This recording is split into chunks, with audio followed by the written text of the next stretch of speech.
Okay, I'm with Stephen Broomhead, Chief Executive, Warrington Borough Council, for our annual interview at the end of the year. Stephen, I think it's fair to say it's been quite a challenging year at Warrington Borough Council due to further austerity.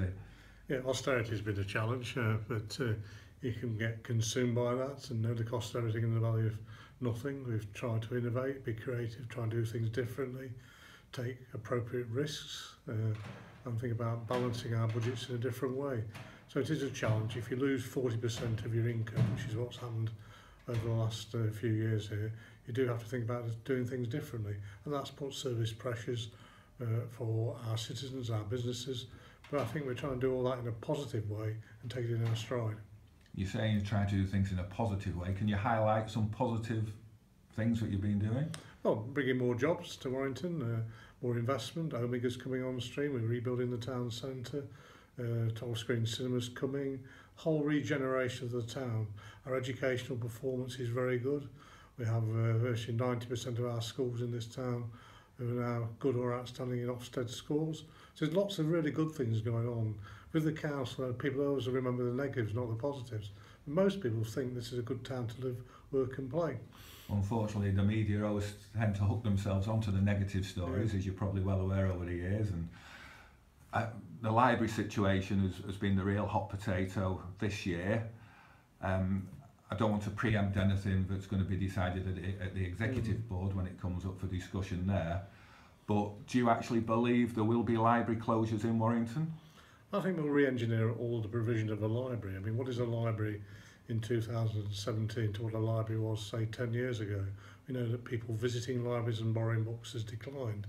But I think libraries are important community spaces, they're important community hubs. They can have other services in there, police help desks, health services, even small businesses could operate out of a library. I think when we come to the conclusion following the consultation, we'll see a different format for libraries for the future. Whether or not any libraries close is a matter that will need careful consideration. I can't comment at this stage.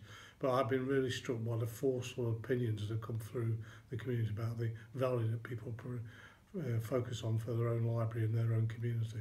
Now, there seems to have been sort of some confusion out there and different reports on who is it who's actually asked for savings to be made from the libraries. We've had this consultation period, but who is it? I mean, are the council actually asking Livewire to make the savings from libraries? We asked Livewire to reduce their budget in terms of our contribution to their management fee by £350,000, but did not specify to them it all had to come from library provision.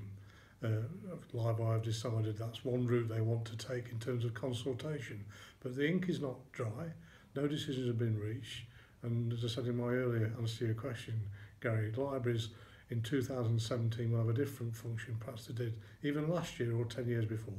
I mean, it does seem to have degenerated in some respect, but some of the stuff that's being said has become very personal.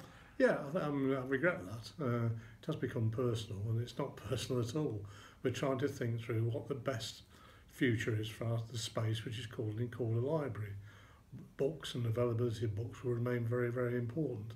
And I've been struck by the emotion of this discussion, but also by the fact it's been really honest. People have been really honest about their thinking. I just wish that people had actually gone and used the libraries more than they have done. We haven't seen any increase in people using the libraries since all this discussion started. So people still aren't going through the doors of the libraries? No, they're not. That's a regret, and that's the thing we've got to try and stop. Whatever we come up with following the consultation, I do hope those spaces can be better used than they are currently now. Yeah. I mean, there's also been talk about the possibility of the council taking the libraries back in-house. Do you think that could happen? I don't think so. No. Okay, well, that's the libraries covered. We'll talk about green bins now. The charging policy for green bins, £30 if you want to keep your green bin, seems to look as though it's going to cause some kind of logistical nightmare for people who don't want to keep the green bins. How's it going to benefit Warrington? Well, it works quite well logistically in virtually half of the local authorities up and down the land. So why wouldn't it work here in Warrington? I know when you're charging for something that's not been charged before, people see this as the bad old council. But the fact of the matter is it's not a statutory service. We could have charged for it before. We decided not to. The systems will be hopefully as appropriate and sensitive and clear to the public as possible. And it's all part and parcel of having to raise other money because of our austerity position. We didn't really want to do this, but we're forced into this position by the government. I know hindsight's always a wonderful thing, but if it had been when the green bins first came out, who wants a green bin? If you want one, it's going to cost you. Yeah, possibly, I know, but I wasn't here at the time, and from the public's point of view, they've never been charged before. It's a bit of a regret we're having to do it, I have to say, but it's not because we want to do it, it's because we've got to raise income from other sources because of our austerity position. With the extra money that you raise from green bins, could that potentially help save some of the library situations? It'll help the overall corporate budget of the council and make the pain of some of the more difficult decisions that are coming along facing us perhaps a bit more palatable. Our biggest challenge is the cost of social care. More and more elderly people in this town, which is growing and growing every year, and the demographics are getting older and older population. So it might help a little bit towards that.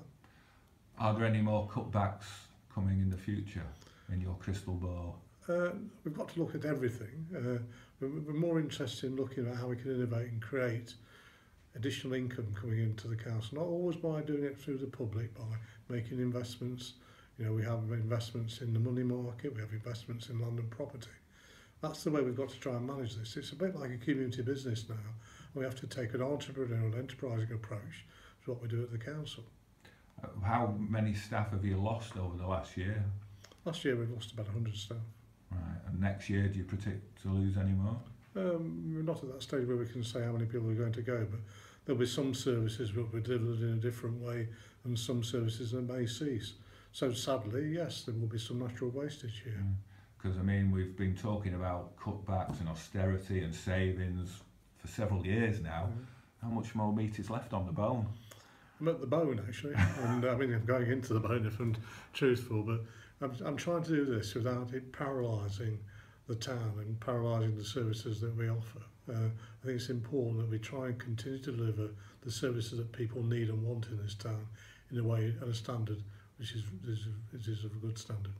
You mentioned the word paralysing the town. It takes me quite nicely onto my next question there, the ongoing highway issues in Warrington. It just seems to be getting worse and worse, and I know there's all these new bridges and things in the pipeline coming along, but even with those, every time there's an accident on the motorway or one of the main arteries into Warrington, we have gridlock. Yeah. And we're a growing town, and we've got more businesses coming, we're building more houses, we've got more traffic coming into the town. How are we going to cope? Well, we are on to that, Gary, as you know, and there's not one solution I can offer to you today.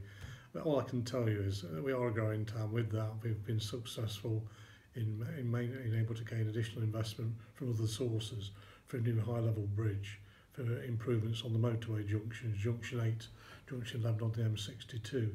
We don't control the motorways, it's the Highways Agency. I use the motorways a lot, Gary, to get to and from this place, and I get the same frustrations you would have. Yes, there are things we can do. Try and get people out of their cars would be a good thing. Getting more people to use the borough transport network would be a positive thing. Getting more people to use the cycling facilities which now exist in the town. But it's not to say it's intractable, but we're on to it. We're not ignoring it. I'm very conscious of it every day. But how can you encourage people to use buses when bus services are withdrawn? And they don't run in the evenings, and they don't run at weekends. It's a vicious circle, Gary. Few people use the buses, less economic it is for the bus company to operate the buses, and have to think about other ways of maintaining their commercial position. So bus fares have gone up. If you reported on that, we've had to think about routes. But if people wanted to use the buses more, we encourage and motivated people to use the buses more, and we put buses on where the main centres of population are and going to be in the future, that might ease the issue. The investment in the Warrington West Railway Station will make a small, but I think positive difference to the traffic issues within the town. Well, Stephen, it's been great catching up with you again, you've been very open and honest, and I think you've probably got another tough year ahead. Yeah, it's always a tough year here, Gary, but none of us would do this job in this building here if we didn't enjoy it and we didn't think we were making a positive difference. The fact we're working with you tell us through Warrington Worldwide on a daily basis what the public of Warrington are thinking. I look at Warrington Worldwide every day, and I try to balance our services and our response to the things that the people of Warrington are saying. And we always try to give a balanced view on what's going on in Warrington. You do, Gary. And again, can I wish you and every viewer a very Merry Christmas. Okay, Stephen, thanks for your time and all the best. Thanks.